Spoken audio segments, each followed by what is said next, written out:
não se culpabilizem se muitas vezes não chegarem a certos sítios que achavam que iam estar numa certa idade ou a certos lugares, porque muitas vezes a culpa de não chegarem lá não é só uma questão de mérito, do vosso mérito ou do vosso brilhantismo profissional, que poderá lá estar, mas há sempre mais outras coisas que muitas vezes não te contaram quando começaste a trabalhar, que é o mérito por si só não chega.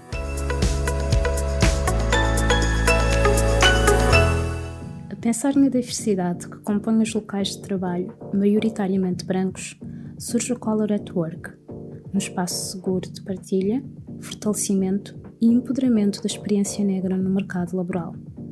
O meu nome é Sofia Medina Andrade e eu acredito na eficácia da diversidade e inclusão para o alcance de um mundo de trabalho digno e mais justo.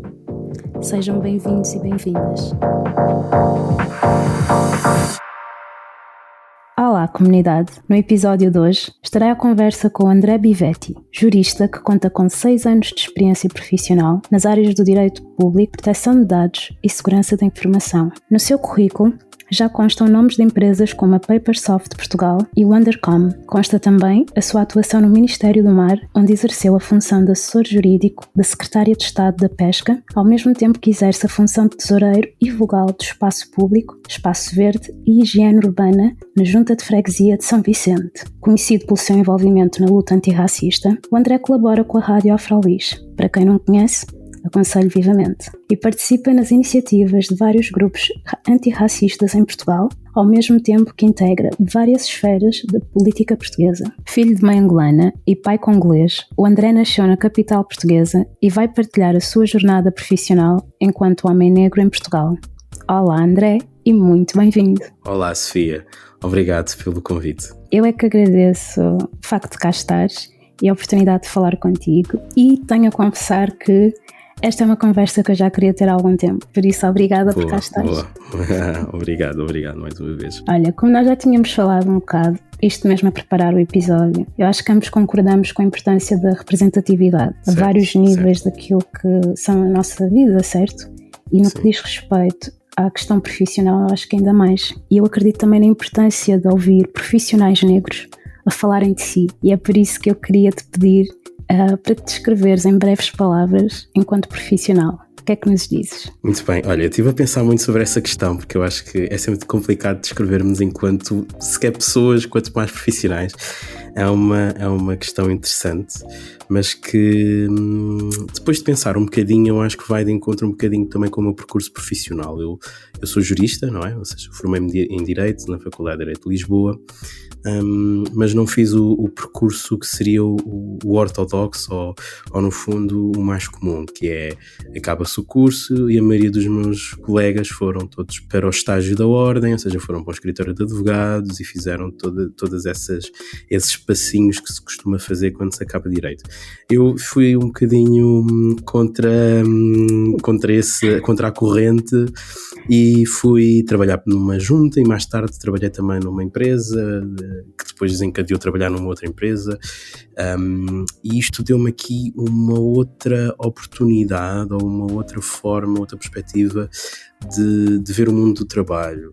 Enquanto os meus colegas, como advogados estagiários, tinham sempre um advogado sénior que os ia acompanhando e todo o trabalho que eles iam fazendo era revisto por um advogado sénior, ou seja, havia sempre este acompanhamento e esta revisão e não havia muita autonomia. No meu caso, pelo contrário, eu não tinha ninguém, ou tinha muito pouca gente que fizesse essa revisão. Portanto, eu desde o início estive exposto à responsabilidade e às consequências dos meus próprios atos.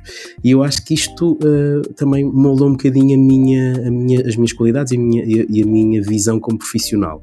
Eu acho que sou um profissional, acima de tudo, que está habituado à autonomia. Ou seja, eu estou habituado a ser eu a fazer o meu trabalho, não haver ninguém que o reveja e a lidar também com as consequências dos possíveis erros que também já aconteceram, e não digo que não.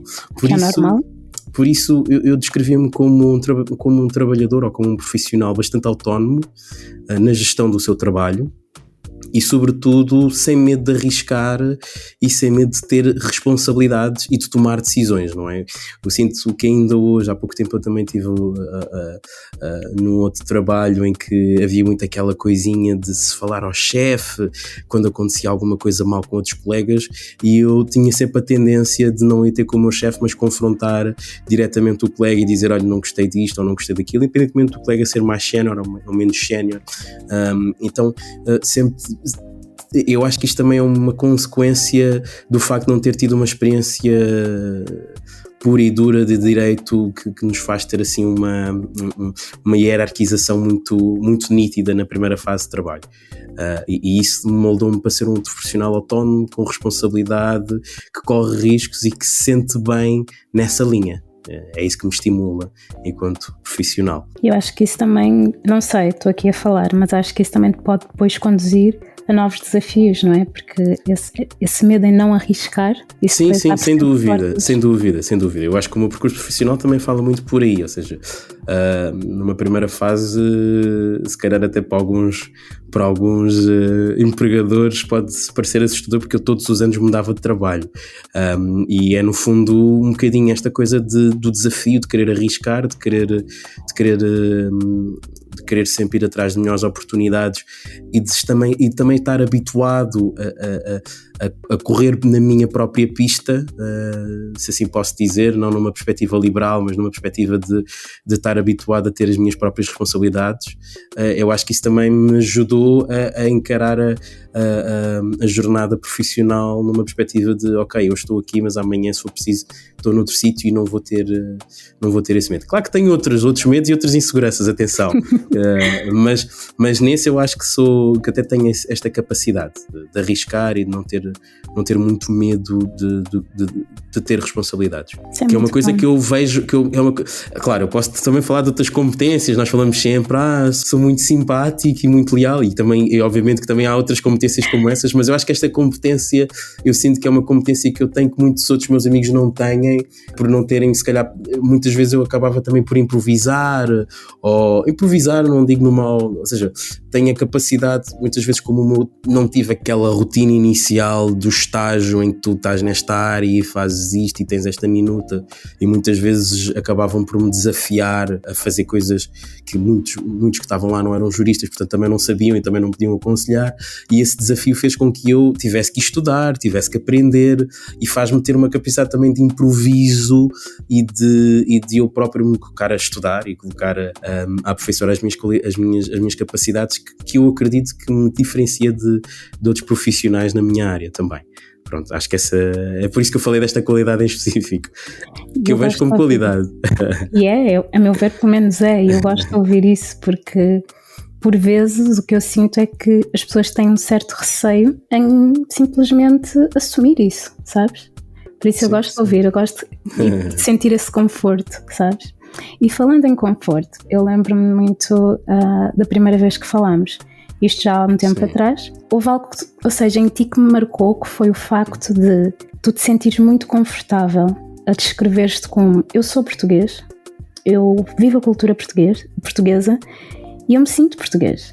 E o conforto que tu transmitiste nisso fez-me pensar: como é que será que ele se sente ou que ele vive essa cultura portuguesa no mercado de trabalho? Será que ele sente que é visto como português? Porque o teu conforto fez-me pensar: não há dúvidas mesmo, ele sente-se bem, ele está seguro, mas achas que no local de trabalho és visto como português? Bem, eu acho que essa pergunta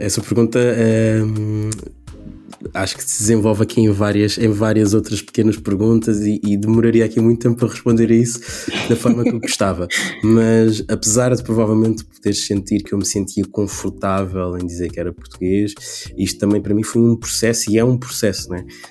Eu nasci de pais, como tu já disseste, de uma mãe angolana, mas de uma mãe angolana atípica, porque a minha mãe é filha de um português de Oliveira das Meias, Feijões, que foi para Angola antes do 25 de Abril e que já tinha uma mulher, e portanto a minha mãe nasceu como muitas pessoas nasceram, não só em Angola, mas também em Portugal, filha de pai incógnito. portanto, apesar da minha mãe ser angolana, a minha mãe já tinha também esta ascendência portuguesa. Quando ela veio para Portugal, e eu nasci em Portugal nos anos 90, eu sou filho de uma geração de negros e de imigrantes, não só negros, mas que nasceu em Portugal e que, pelo facto dos pais serem estrangeiros, não adquiriu a nacionalidade portuguesa.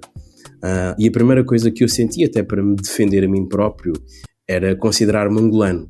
Apesar de nunca ter ido a Angola, apesar de não viver experiências, ou seja, não estava num ambiente, eu cresci num bairro histórico de Lisboa, portanto nem sequer tinha uma comunidade angolana ou outras comunidades africanas próximas, portanto eu cresci até bastante afastado dessa realidade, e para além da minha cor e da minha, obviamente, da cultura da minha mãe, que era angolana, e também do meu pai, que era congolesa, mas para além dessa cultura que eu vivia em casa, pouco ou nada tinha no meu dia-a-dia que me ligasse a Angola ou ao Congo.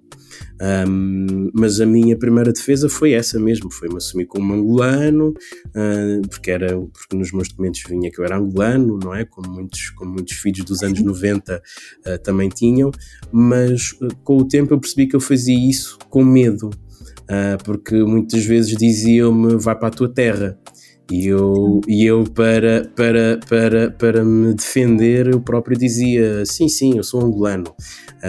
E lembro-me que quando me comecei a perceber deste processo violentíssimo que era eu recusar uma parte da minha identidade porque os outros me faziam sentir que não pertencia aqui, e quando acho que a construção da identidade e o processo identitário, se assim posso dizer, né, é uma coisa muito pessoal, uma coisa muito íntima, e que Exato. Acima de tudo deve ser a própria pessoa a fazer esse caminho, que eu acho que é um caminho, e é um caminho que não acaba agora, porque a nossa identidade vai mudando com o tempo e com as nossas experiências.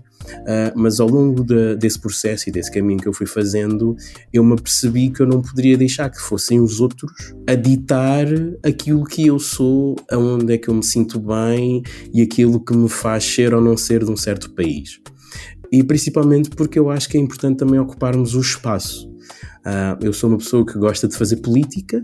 Eu escolhi Portugal como meu país porque escolhi, não deixa de ser uma escolha, não é?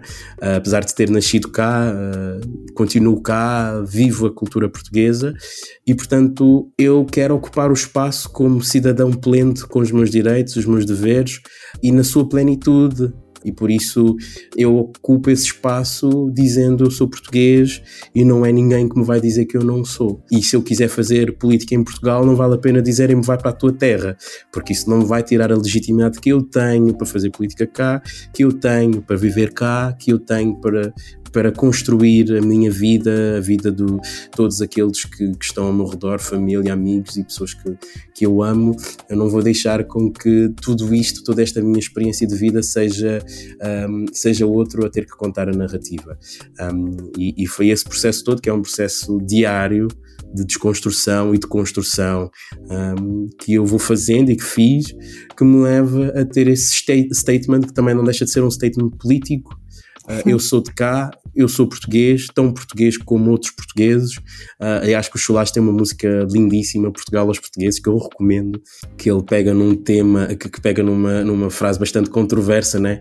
Que é esta frase da extrema-direita, e dá um novo significado do que é Portugal para os portugueses, né? E quem é que são os portugueses e qual é este conceito de portugueses. E portanto o Chulás é uma figura também que eu admiro muito. Chulás, se estiveres a ver este podcast, por favor, sabe que tens aqui um fã, e se quiseres um dia falar comigo e beber um café, estou mais disponível. Mas continuando, foi todas estas pequenas experiências de vida que resumidamente me fizeram ter este statement: eu sou português e sou eu que tenho que ditar aquilo que eu sou, e o meu processo identitário não é mais ninguém. Compreendo. E agora, pronto, desculpa, esta foi uma primeira parte, né? Ainda falta a segunda no mercado de trabalho, porque pronto, eu acho que tinha que pelo menos dar aqui um enquadramento, né? E falando do mercado de trabalho, claro que eu sinto que todos nós negros e outras minorias muitas vezes já passaram, né? que é esta questão de muitas vezes nós, sentindo-nos portugueses, termos sempre a nossa identidade questionada, não é? Ou seja, muitas vezes podem dizer, tu és português, mas de onde é que são os teus pais?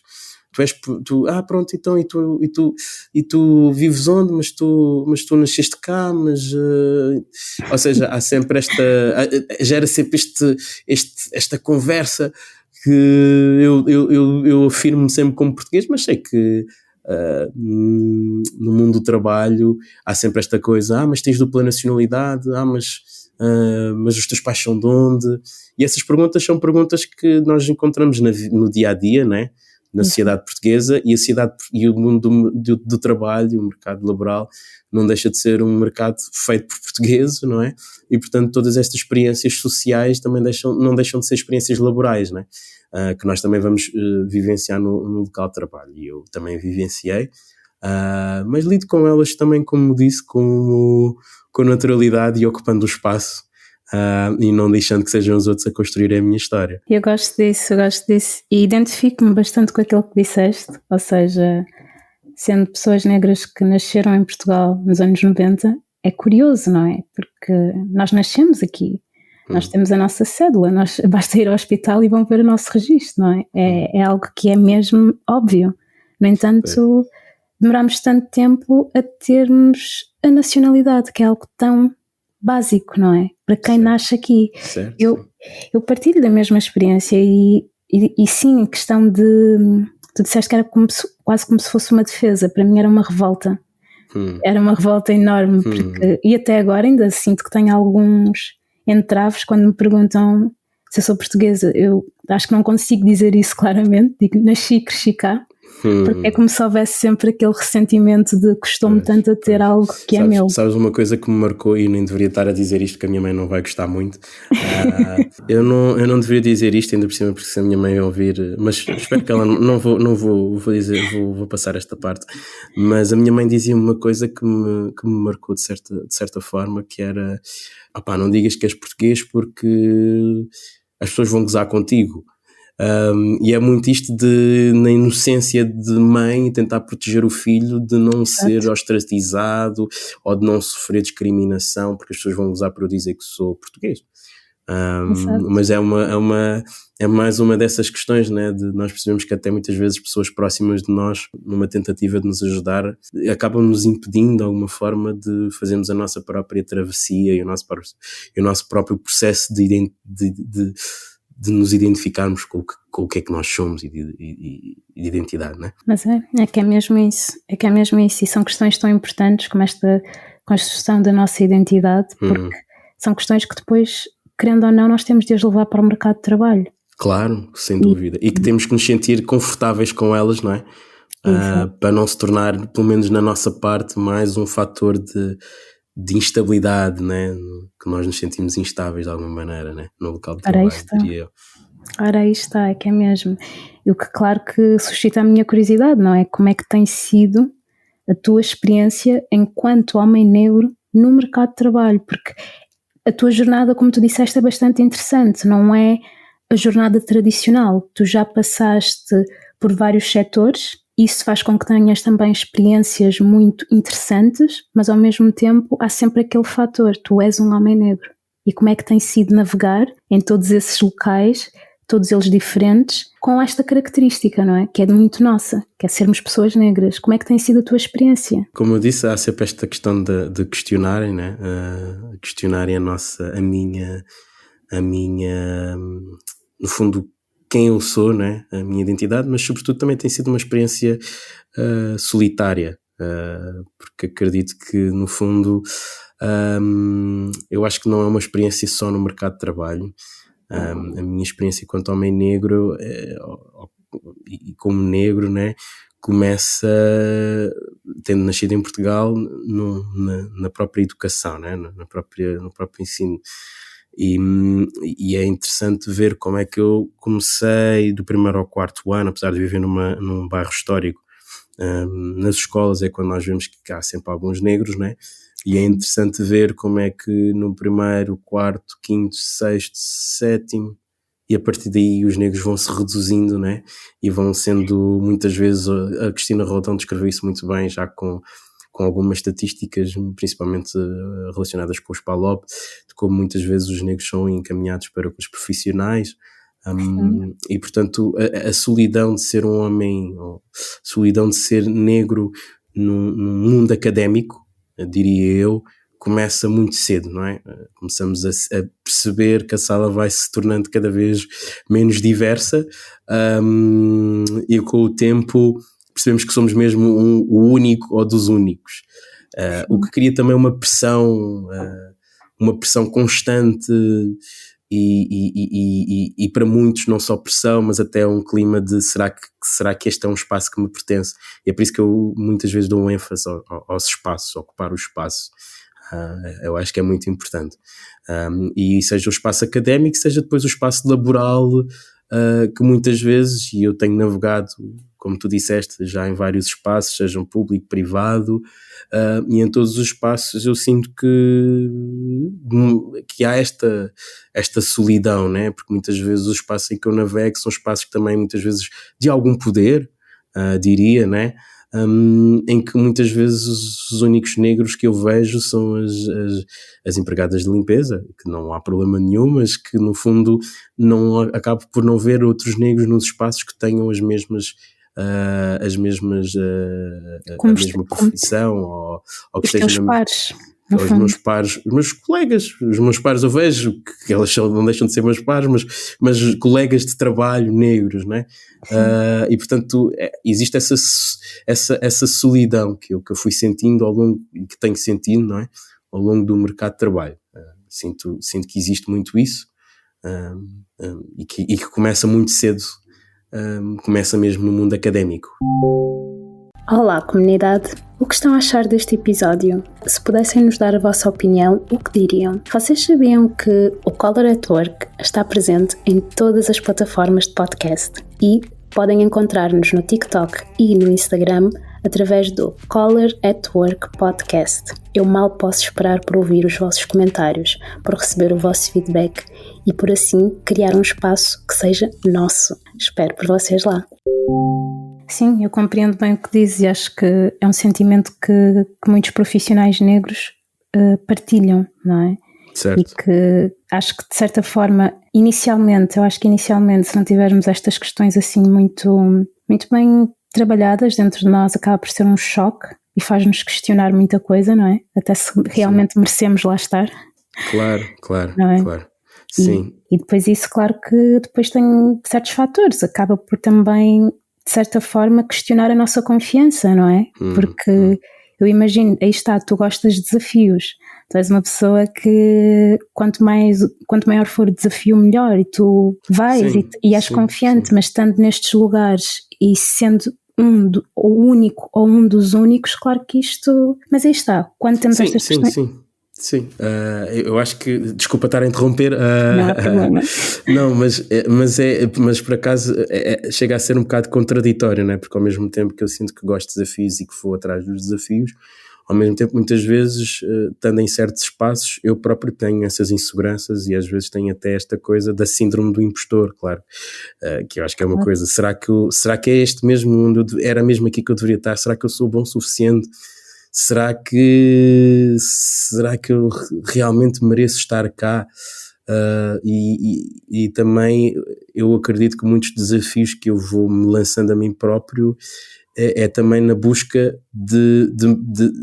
ou pelo menos é uma estratégia para lidar com estas inseguranças, não é? Ou seja, o próximo desafio que eu me lanço a mim mesmo, o próximo salto que eu dou, muitas vezes dou por insegurança, ou seja, a minha primeira vontade é sempre não tentar mais ou ter medo de arriscar, mas ao mesmo tempo eu sinto, será que eu estou com este receio, esta insegurança porque estou com medo? E aí sim muitas vezes até o salto acaba por ser de desafiar-me a mim próprio, em pôr-me em situações desconfortáveis, para me sentir bem, não é? Para me sentir melhor e para não sentir que não estou a fazer as coisas por algum condicionamento relacionado com algum tipo por um condicionamento relacionado com a baixa autoestima que muitas vezes a violência racial nos dá, né? Exatamente. E, portanto, isso isso faz-me com que eu tenha que sempre colocar a questão de será que eu não estou a querer arriscar porque estou com medo, e na dúvida eu arrisco. E na dúvida, quando me propõem fazer alguma coisa, eu digo que sim. E depois é que eu avalio se realmente deveria dizer que sim ou que não.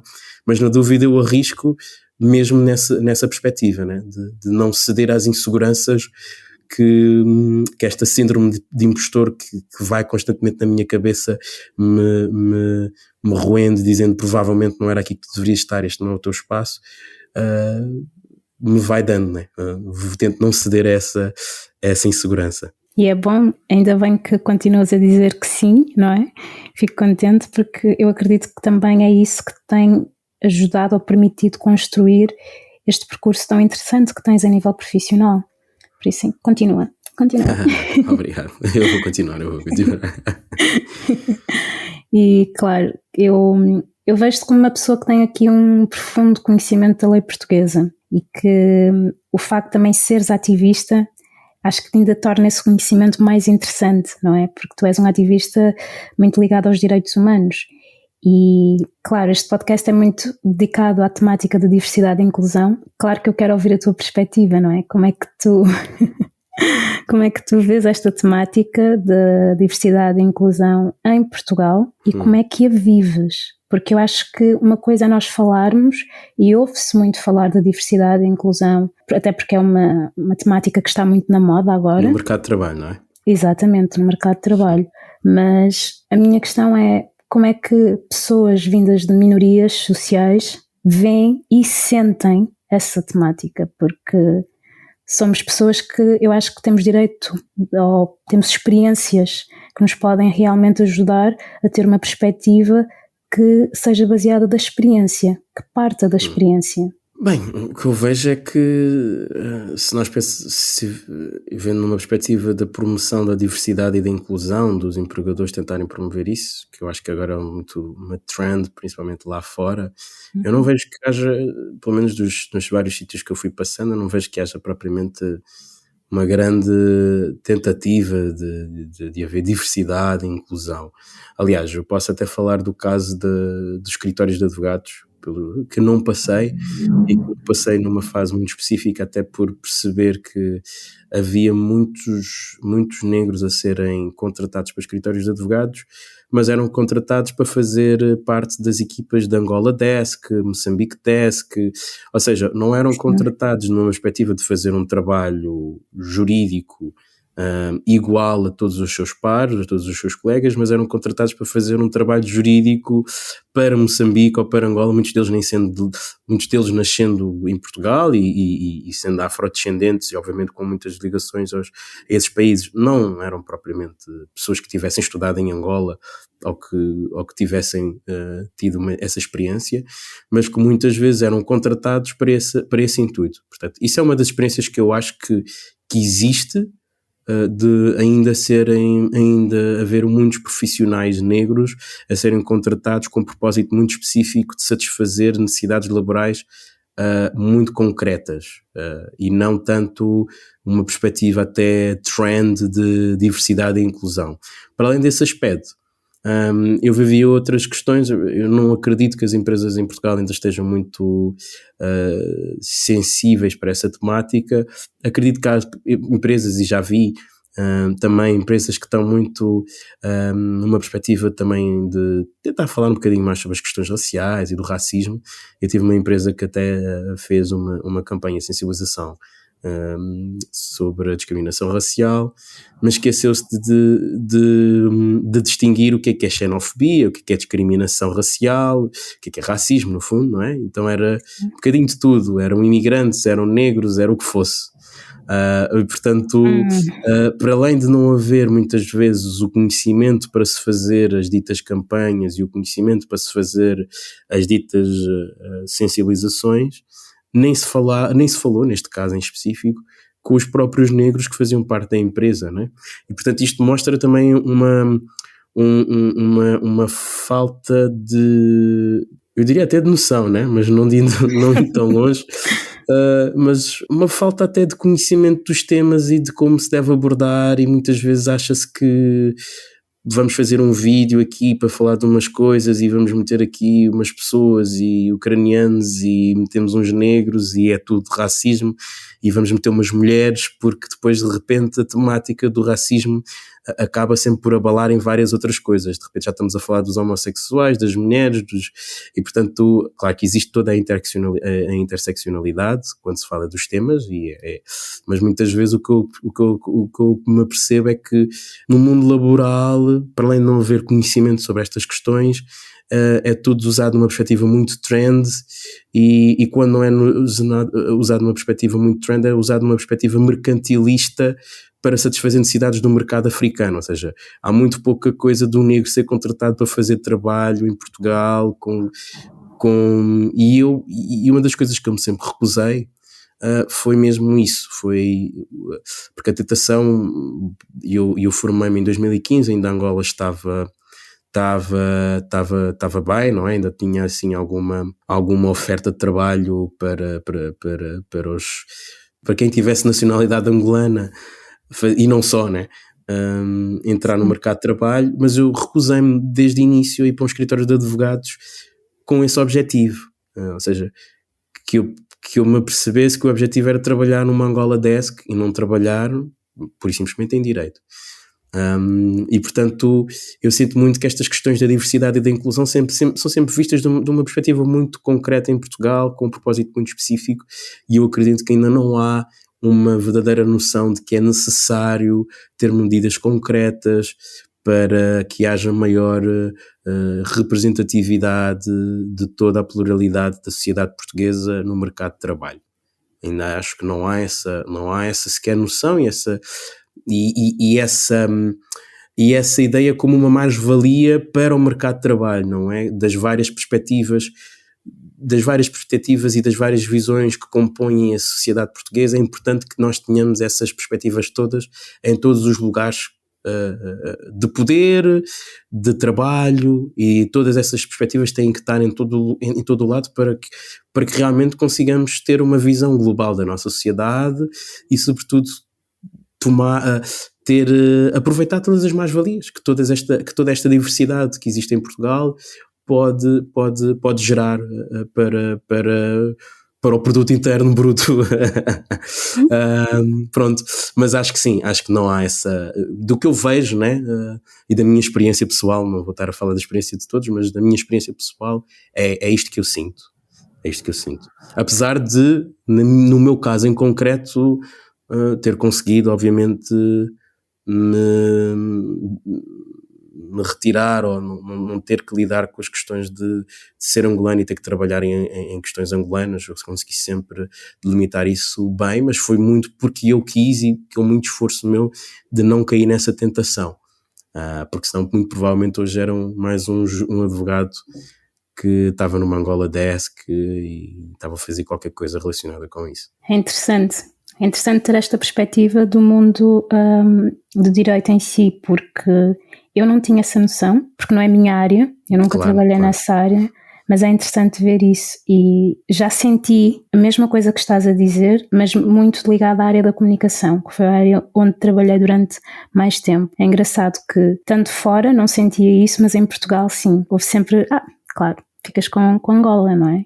Sim, mas é mais fácil trabalhares com o escritório de Angola ou dares auxílio ao escritório de Angola em Moçambique. É algo que me vem à memória ao ouvir-te falar, mas é curioso ver que também se aplica no mundo do direito. Sim. E que muitas vezes nós nem sequer temos... Claro, obviamente que nós até podemos dizer que o direito angolano é parecido com o direito português, etc. Mas muitas vezes nós não temos sequer conhecimentos do ordenamento jurídico, não é? E porque é que tem que ser eu só por ter a nacionalidade? E a minha questão é sempre, nem é só isso, eu percebo que a oportunidade só aparece por esse motivo, não é? E portanto, só por esse motivo é que eu estou lá, e quando esse motivo deixar de existir, eu já não estou lá. E portanto, isso para mim ficou muito patente nos escritórios de advogados. É interessante, eu acho que é mesmo interessante, e questiono-me se tivermos ouvintes da área do direito que estejam a ouvir esta nossa conversa, como é que eles se vão sentir, sabes? Mas eu também tenho aqui uma curiosidade mais relacionada com os desafios ou com, sim, os desafios profissionais, porque todos nós, enquanto profissionais, temos que, ou passamos por estes, não é? Por desafios, uns mais do que outros, mas, e vamos aprendendo com o tempo. No entanto, eu tenho curiosidade de saber quais são os maiores, ou à data de hoje, quais são, a teu ver, os maiores desafios profissionais com os quais já te deparaste e tiveste de ultrapassar? Eu acho que os maiores desafios, eu tive também a pensar nessas perguntas, eu acho que é muito interessante, porque são coisas que nós muitas vezes nunca pensamos, não é? Um dos meus maiores desafios, eu vou dizer um bocadinho, e vou-me repetir um bocadinho relativamente a isto, um dos meus maiores desafios sou mesmo eu, não é? Esta questão da síndrome do impostor, de achar sempre se este espaço em que eu estou é mesmo um espaço que eu deveria estar, se estou aqui bem, ou seja, esta constante pergunta interior, será que eu sou bom o suficiente?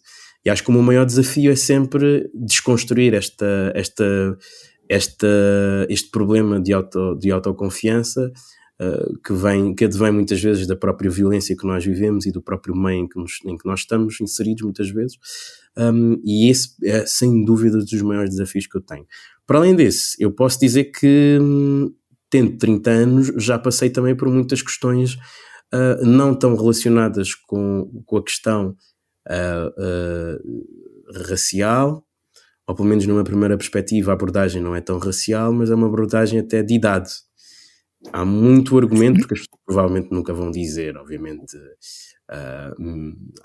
não acho que tu tenhas razão por seres negro, ninguém vai dizer isso, até porque hoje em dia as pessoas, mesmo quem tem algum tipo de preconceito, ou mesmo preconceito racial, guardará para si esses comentários mais primários, mas há um outro preconceito que nós temos e que nós lidamos na sociedade portuguesa, que é muito natural e que as pessoas falam com muita abertura porque acham que é normal, que é o conceito da juventude, em que muitas vezes tenho colegas, e já tive várias experiências a vários níveis, em que de repente a pessoa me pergunta, mas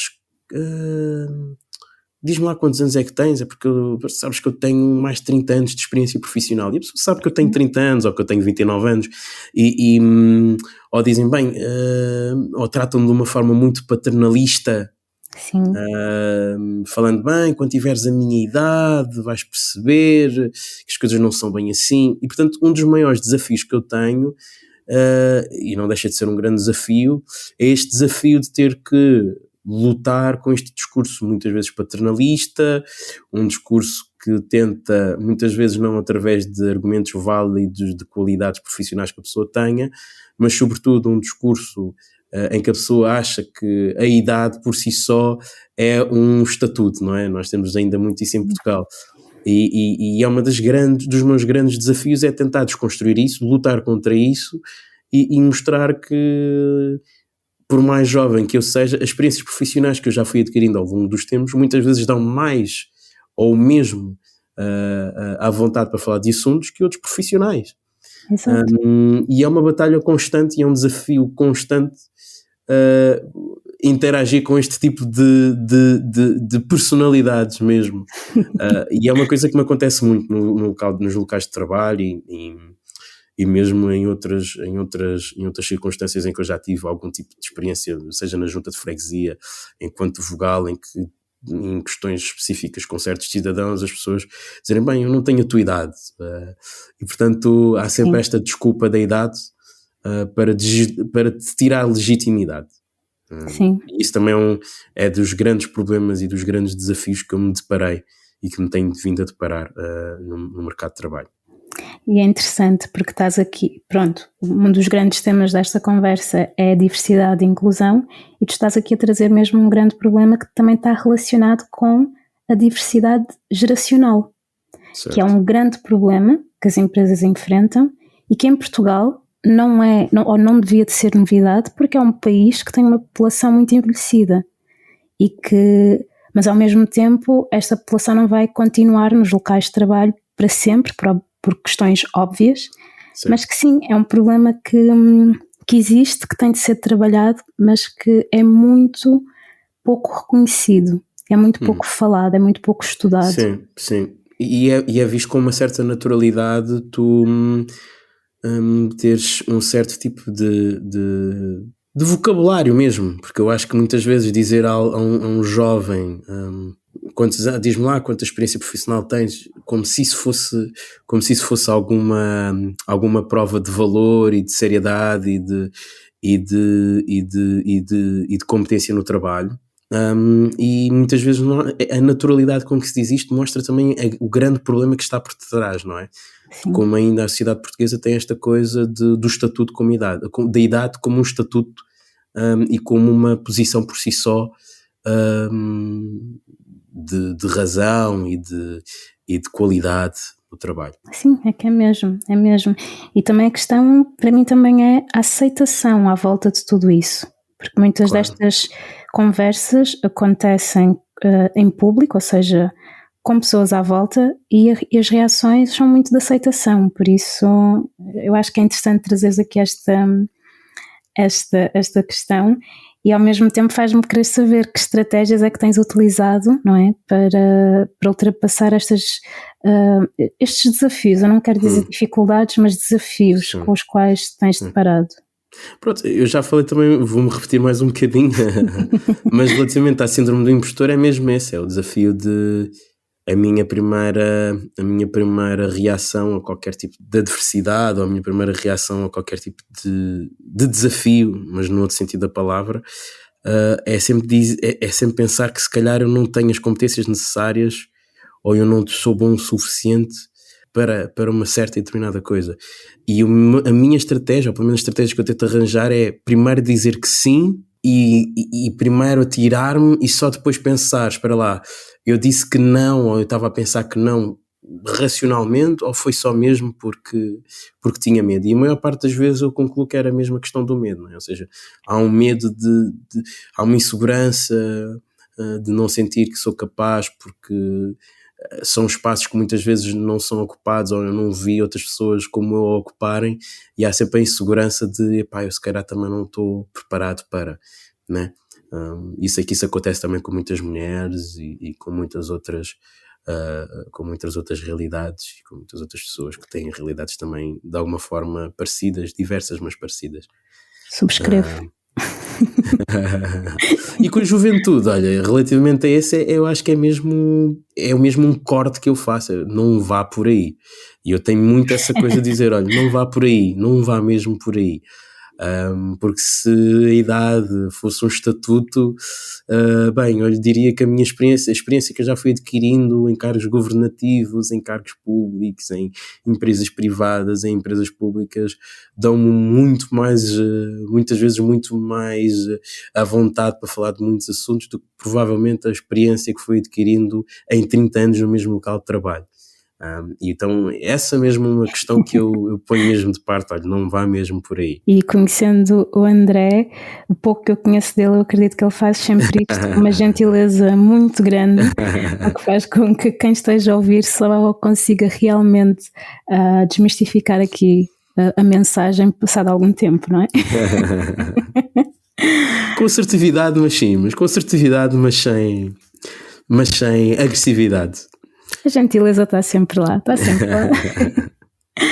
André, a conversa está muito boa e eu não te quero deixar ir, mas tem de ser.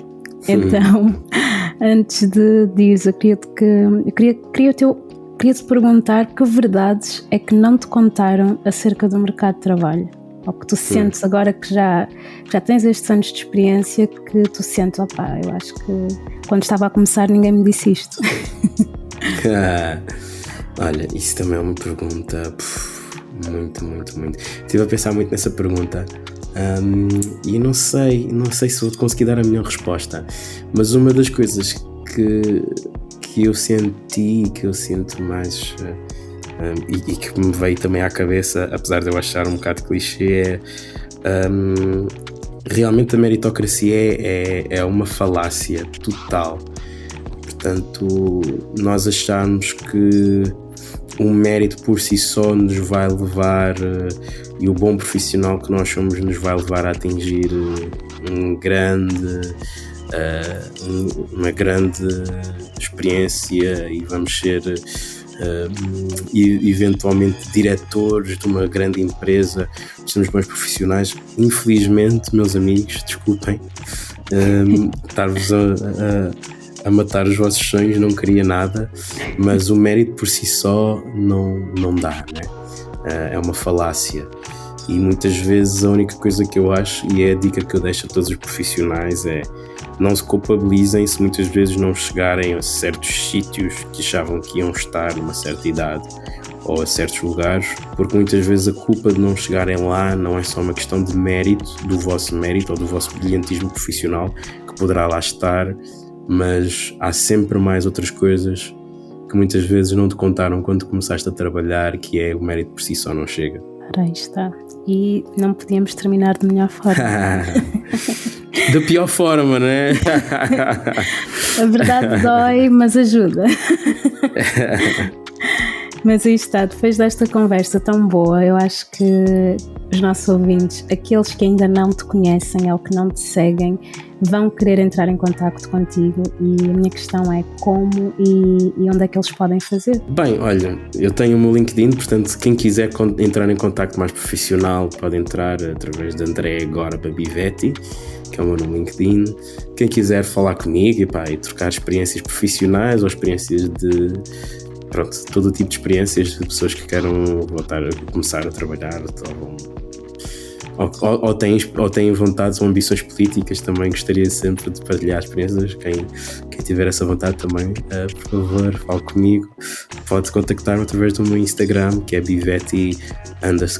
E eu aconselho a fazer, porque eu sinto que és uma pessoa muito transparente, que falas com muita transparência, que não tens aqui qualquer tipo de tabus, não tentas mascarar nada, e acho que para quem esteja à procura de um conselho, nada melhor do que transparência, não é? Por isso... Pois, eu acredito que sim. E obrigado pela oportunidade. Eu acho que este podcast é excelente. Sofia, estás a fazer um excelente trabalho. Continua, porque se o mundo de muitos profissionais negros parece solitário, eu acho que este podcast vai pelo menos dar um bocadinho de calor ao coração de muita gente que sente que em muitos momentos que não tem ninguém, né, para partilhar ou para falar sobre os seus próprios problemas. Portanto, obrigado por fazeres este trabalho, que é um trabalho de cuidado, né? De cuidado, de autocuidado e de self-care para todos nós profissionais negros que temos aqui um balão de oxigênio. Obrigado. Obrigada pelo carinho e obrigada pela tua participação tão honesta, a sério. Obrigado. É um prazer ter-te como convidado. Se gostam deste podcast, eu peço para que partilhem, subscrevam, avaliem e comentem. Até aos próximos episódios.